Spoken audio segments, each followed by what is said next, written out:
vodena letovišča, filmski festival, Formula 1 in davčna oaza za bogataše. Nahajamo se na Azurni obali. Azurna obala, znana tudi kot francoska riviera, je del Sredozemskega morja na skrajnem jugovzhodu Francije. Razprostira se od meje z Italijo na vzhodu do mesta Saint-Tropez na zahodu. Letno jo obišče 13 milijonov turistov in je priljubljena destinacija mondenih gostov. Na najini 7-dnevni avanturi sva se ustavila v številnih krajih in dodobra spoznala utrip tega dela sveta. V Cannesu vsako leto v mesecu maju poteka filmski festival, kjer najboljšim v filmski industriji podelijo zlato palmo.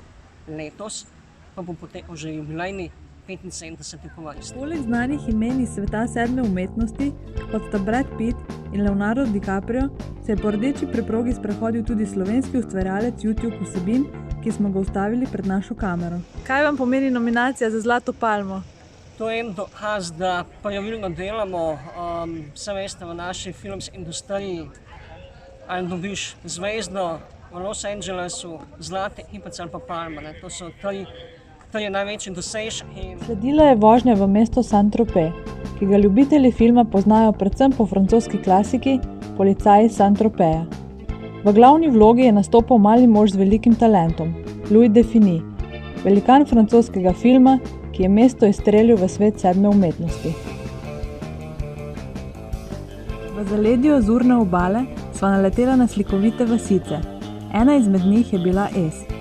Gre za srednjeveško vasico, ki se nahaja na pečini, na vrhu katere so ruševine gradu iz 14. stoletja in bogat tropski vrt.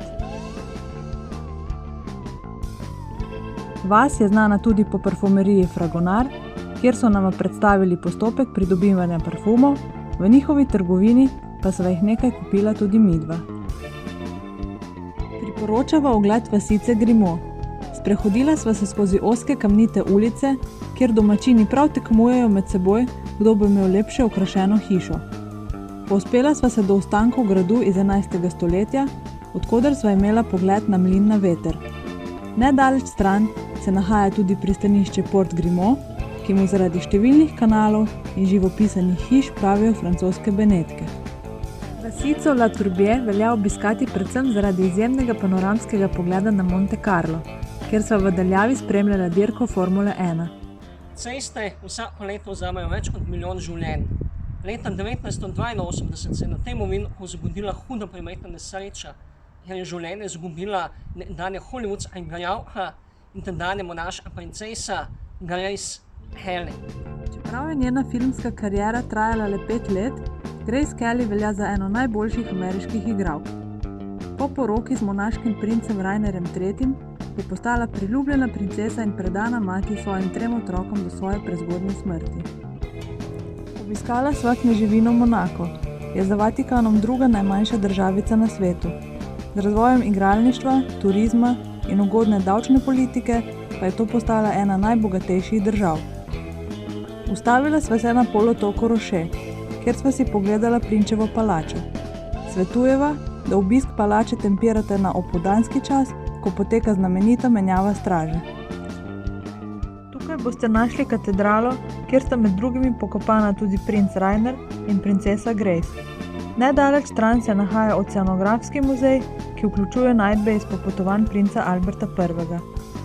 Vrhunec muzeja so njegovi akvariji, ki vsebujejo redke vrste rib, koral in drugih morskih bitij. Ceste v Monaku vsako leto postanejo steza za znamenito Formulo 1 in že od nekdaj sem se želel iti po njej. Zdaj najboljši čas je minuta 10. Jaz mislim, da bom zelo blizu temu času, ne nazadnje vozim nemški avto. Prvih nekaj dramatičnih trenutkov. David Coulthard, Kovalainen pred Heidfelda v prvi pravi ovinek. In zdaj poglejte, skoraj da trčenje!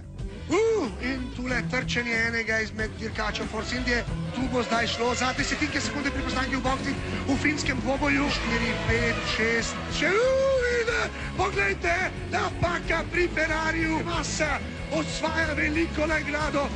Za konec najine avanture sva obiskala kraljico Azurne obale, Nico, ki je bila nekoč le majhna ribiška vasica, danes pa je to 5. največje mesto v Franciji.